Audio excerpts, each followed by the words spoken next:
some articles about Wesley Mouzon, just one or two, and they mentioned his nickname was the Chocolate Blur.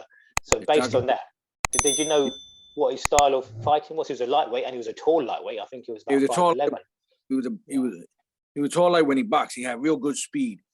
I'll tell you a story. He was fighting in Baltimore, right? And Jack Dempsey was doing the commentating, because back then they didn't have TV, it was radio. So he was doing the commentating on the radio. And he said, he gave West the best compliment, one of the best compliments of his career. He said, this kid got the fastest hands I've seen since the original Kid Chocolate. Oh, wow. And we know how it was. Yeah. Again, Kid Chocolate was someone who influenced the great Sugar Ray Robinson.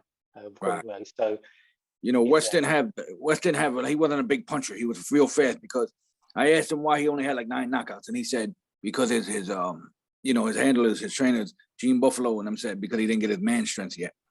So he didn't get his full man strength at that time. He was only 19, you know what I mean? Some guys get it later on. Yeah. So full man strength there, but he had tremendous speed. He had the kind of speed like you see the first one, but you don't see the street that comes behind it. Wow. Yep. Yeah. And being a tall lightweight as well, that would have been a lot to deal with, a tall, fast lightweight. He was like 6 foot. They got him listed at 5'11", but believe me, he was 6 foot, because I was a kid. I'm at one point in time, I was 6 foot. I'm like 5'11". I shrunk with age, but we was like, I remember. Yeah. All right. So you mentioned, is there any other info about his fights? We know Bob Montgomery, and we know about Ike Williams. Is there much other info about the other fights he's had? Did you ever discuss some of the other fights he's had with yourself? Yeah, he told me he fought Ali Stotts. There was a guy who had 60 professional fights at the time, right? He fought him up in Scranton, from Scranton. And he said that the guy had ulcers. And West was like, one of them days, West had an off day, you know what I mean? So he was fighting, and he was banging him, and then he didn't realize until like the last round that, he hit him in the body, and the guy, and he said, oh man, I should have went to the body earlier. And they wound up giving the decision to Ali Stotts.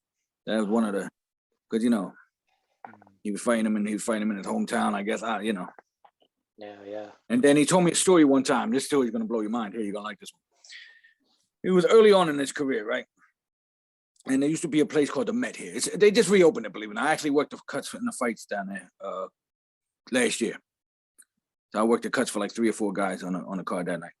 But it was closed down for like 60 years. The Met, the Philadelphia Metropolitan Opera House is what it is. It's on Broad and Poplar in North Philadelphia. And they used to have a lot of shows there. They even had Christmas shows back in the day. Boxing was so big in Philadelphia, they throw professional shows on Christmas. Go figure. But okay. So he went there with his mentor, Mr. Buffalo, and he watched this guy. They call him Cue Ball Young. He was like real solid built. He was kind of like a Reuben Hurricane Carter built with a ball head. You know what I mean? And he's watching this guy banging the hell out there. Dude's like, damn, this dude's good. And then Gene's like, nah, if you boxing me, if you fought me, boxing me easy, no problem. So, okay. So then, I think it was 2 weeks later, he had trained already, right? And his manager was named Tom Montgomery, which was Bob Montgomery's brother, but they didn't like each other. Bob Montgomery and Tom Montgomery didn't like each other. But that was Mr. West's manager. His name was Tom Montgomery. And he was a barber. He owned a barbershop. So West was in there about to get a haircut, but back then you had to wait to let all the paying customers obviously get served first, and then he would cut him before they leave. So West is sitting there waiting, and Gene Buffalo comes running, bangs on the window, boom, boom, boom, and he tells Tom, don't cut his hair. He's like, you're gonna fight tonight. He's like, yeah. He's like, okay, boom. So he's gonna fight tonight, and West was like, I'm gonna fight tonight. He was like, yeah. He was like, all right, cool. He said, but I gotta stop by my house to get my stuff. He said, nah, I got it. I stopped over already. He had his bag and everything. West like, all right. So he shook Tom's hand. I'll see you later. Boom. So he goes to the fight, and he's in the back, and he's like, Gene, who I'm fighting? I don't worry about it. So he said, whoever you're going to fight, you're going to beat him easy. So he's wrapping his hands up. He's got his trunk. And then they walk down the hall, and they be like, Mouzon, Young, next, going out, 5 minutes. So he was like, Young, hey, ain't that the guy I just seen the other day, like 2 weeks ago? He was like, yeah, that's him. He was like, but don't worry. You're going to box this guy easy. You're going to lead him around the ring like a dog on a leash. He said, okay. Sure enough, he did. He lead him around the ring like a dog on a leash, won a 6-round decision. Boxing was different back then.